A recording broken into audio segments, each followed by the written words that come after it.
Ito nga pala mga kabos yung regalo ko kay ate. Advance gift ko sa kanya. Nung March pa to. Totally nabigay ko na sa kanya to. Yan, Rexona tsaka lotion. Ito naman bagong bili ko para sa kanya. Sling bag. Sana magustuhan niya. Kasi binigay niya ako ng bag. Kaya bibigyan ko rin siya ng sling bag.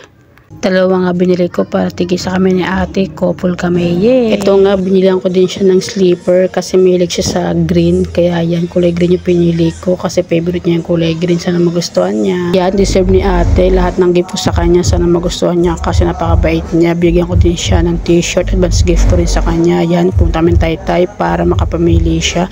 Yan, kasama ko nga siya para sa kanya. Advance gift ng t-shirt.